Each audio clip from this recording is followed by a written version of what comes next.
I'm making the scariest horror game you've ever seen called Dash for Your Life, where you, the player, run away from cursed geometrical entities, like this cube, this blue pentagon, and whatever this thing is. And in this video, I'm going to take you on a magical journey. I'm going to take you from the point where I just had a simple idea of what the game should be, all the way up to the point where I made a Steam page and posted a trailer of it on the internet.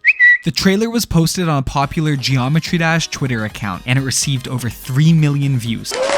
The only problem is that everyone hates it. Please, what is this? This looks terrible. So scary. Get this man a cease and desist. Ruining this before y'all even get to release the game. You deserve this. This actually looks really good. This you, Garden of Banban, finally has competition? Dang. How'd that happen? No, like, seriously, how'd that happen? Here's the idea. Most people know the game Geometry Dash. You know, the one where you're a cube and you jump through a level trying to get to the end. And if you die, you have to start the level from the beginning. It's a super fun game, almost relaxing. When you're close to beating a level in Geometry Dash, you are extremely stressed, anxious, but also excited. And this means that any form of additional tension that I can throw at the player will be amplified. And this actually makes it perfect for a horror game that's based on stress. A good way that I can add tension to the game is by adding distractions that take your focus off of the level to make you multitask. So these are going to be geometrical entities that pop up on the screen, and you'll have to somehow get rid of them with your mouse while also managing where your cube is. Now, this would be unfair on its own, so to give the player time to deal with these entities, I can also allow them to stop on the side of blocks to get a little bit of breathing room. But the problem with this is that if players can stop on the side of blocks, 2,000 years later, the level is easy and there's no tension. So to solve that problem, what I can do is add persuasion, another red square entity that endlessly will chase you until he catches up.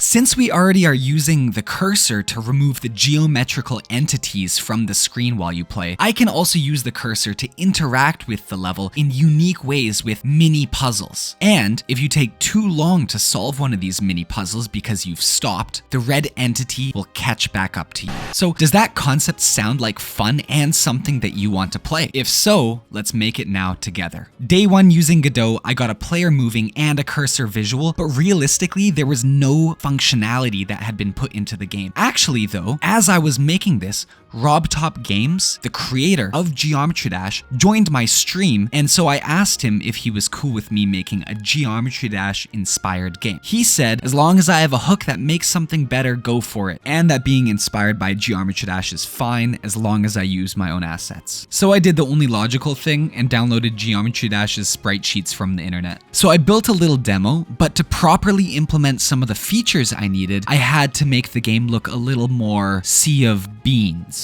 But I promise it will look a lot better again in about 2 minutes. The first thing that I added was those mini puzzles, so movable blocks like this guy here, and you can basically move it out of the way of the cube so that the cube can get past. And I allowed you to stretch it and shrink it a little bit so that you can make it a little thicker, and that's cool because if you add one horizontally, then you can kind of jump onto it and bring it across with you with the cursor. These were pretty tough to do, and I was always looking for bugs, so one thing I didn't want them to do is like go inside of other blocks and off. Next, I started on the distractions, where the first one were these yellow dots that you had to click and they disappear basically. After that, I added a blue one that you have to throw off of the screen to take care of it and get rid of it. And then I just was playing around with both of them together, seeing if it was fun. And I actually think I remade Osu by mistake. Next, I of course added the big red monster that follows closely behind you and makes sure that you're not taking too long in the level. And I was also able to playtest it, and it was really fun. Like, I was pleasantly surprised at how fun it was to play this very basic version. Up till now, you couldn't actually die in any of the levels, so I had to implement that quickly where it restarts you from the beginning of the level. Mustache Man, so I added player customization with different colors and different cube icons, and a lot of people in my Discord made custom cube icons that we could then put into this character selector, and we had a lot of fun with that. And then of course I had to try out the game with these custom icons like Mustache Man, who's my favorite icon. I wanted more distraction diversity, so I added 2 more types of geometrical entities. And of course, they look like garbage right now. We can change that later. But the first one, you basically spin, and the second one, you have to slide it in a specific direction. And actually, I have a question for you. Which of the geometrical entities do you think you're gonna have the most trouble with when you're playing? And then I play tested with those, and again, it was really fun. I really enjoyed it, but it was also quite difficult. I got pretty tired of looking at the ugly sprites and stuff that I made, so I began doing some concept art for the actual art style that I wanted the game to follow. And I kind of landed on doing pixel art, which is a weird choice and actually something that came back to bite me, but that was the original decision, having everything pixel art and then the monsters not. I added the new updated art into the game and just played for a bit, and I think it made it feel a lot better. It's actually crazy how much better it makes it feel once it looks good. But like, the current version still does not look very good. Everything is still a placeholder. And because I was getting kind of bored of the geometrical entities looking so non-entity, I decided to actually do some basic artwork for them. So they all looked pretty goofy, not gonna lie, but I was pretty happy with it for now. I thought as placeholder artwork, it wouldn't be too bad. And I can always change it in the future to make it look better and not as huggy-wuggy. Next, I added a shader to make the monsters go a little bit more red as they got closer to killing you, just because up till this point, you couldn't really tell which of the monsters was about to attack. And then I decided that the huggy-wuggy friendly faces weren't super good, so I did a redesign for those and made them a little bit more scary while keeping the original designs. I thought this was pretty funny. I added an icon that was like an animated bath of blood, a bloodbath, if you will. Ha ha. And then I also started to begin the customization for cursors, because, you know, I wanted something a little bit like how you could choose what your blade is in Fruit Ninja. So being able to customize the cursor with cool different effects would be pretty neat for the player. And finally, I made it so that the monster, the red entity following you, actually rotates and looks like a cube rolling. And I think it's a super cool effect that I was able to get. Next, I added some basic block designs, so nothing too special. And then after that, I added a shader to make the monsters kind of wiggle, and also one to make them fade in and fade out a little bit better. And then updating the fire cursor, which just made it have so much more oomph, and also adding a snow cursor as well. I then had to add a basic achievement system because I've got some customization implemented, but there's no way that you can actually use and customize. So I added basic achievements that unlock cubes or colors or cursors, and then I made it so that you could choose different ones. Next, I started developing the physics a little bit better to make it more responsive and allow things like slopes that are at any angle, walking around circles, and different kinds of movement that were not possible before. So at this point, I was like, okay, I want to show the world my game. I want to see what people think. I hope they like it. So I made a bunch of fake levels, which you've been watching in the background during this video, and I also spent some time editing a little trailer. I set up the basic Steam page, and actually you can go wishlist Dash for Your Life right now if it sounds like something that you're interested in playing. The link is in the description, and Steam uses the number of wishlists as a little metric to decide how much it should be pushing a game. So please go wishlist Dash for Your Life if you've been enjoying this video, or if it looks like something that you want to play. And then the big moment. I published the Steam page and the trailer. Immediately something happened that I was not expecting.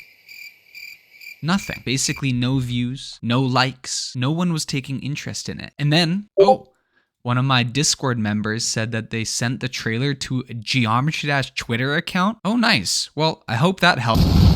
10,000 views, 100,000 views, 1 million views. Is this what success feels like? Am I gonna be in Forbes 30 under 30? But then one day, I was making another round of fake Twitter accounts to like the post and help it out in the algorithm, and I accidentally opened the comment sections of the post. The world is a mysterious place, and within all of human history, it's not that often that two very different groups unite to fight over a common cause. For example, in the 5th century BCE, the Greek city-states who often fought amongst themselves united to repel a Persian invasion. In World War II, nations set aside their political, ideological, and cultural differences to create the Allied powers who went on to win the war. And in the case of Dash for Your Life, the fans of Geometry Dash and horror games united together to tell me how shit my game was.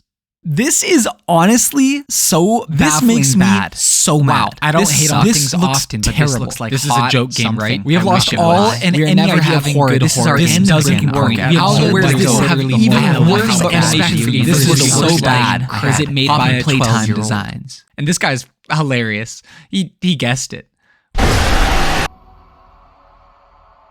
So, after all the negative feedback, I quietly canceled the game. And to be fair, that wasn't just because of the feedback, but there was real life stuff going on. And I realized that what is the point of making a game that nobody seems to want to play? However, it actually turns out that during my casual coffee streams on Twitch, a large percentage of people who regularly would watch me would actually ask about Dash for Your Life. In fact, that percentage has always been around 50 to 100% of my 2 viewers, so I decided to take another look at the game recently. After re-watching the trailer about a year later and having forgot all about the game, what it originally was supposed to be, I just agree with the criticism. It looks awful, the trailer looks awful, and it just does not look good. It is a complete misrepresentation of what I wanted the game to be. It looks like one of those mobile games that you see on YouTube. It looks awful. So, with that in mind, I deleted everything, and I've started from scratch, trying to fix a lot of the complaints that people had, such as the pixel art being out of place. It's gone. The gameplay not being unique enough. I'm trying to fix that, and I think I have. The huggy-wuggy faces. The monsters are being completely redesigned, and making sure that I can differentiate it as much as I can from its inspiration, and I think I can do that. In fact, most of the things that you've seen in this video have been removed or reworked already, and I'm actually making this video because I'm now comfortable with the point that my new version is at. Additionally, the playtesters of my new version seem to be liking and enjoying playing the concept, which is all that I care about, whether or not it is fun. Unfortunately though, I'm not going to show you any of the cool things I've been working on in this video, so you're just going to have to subscribe to my channel to see them in the next one. But that won't be too far away. And finally, please wishlist the game. It actually helps me a ton. You have no idea.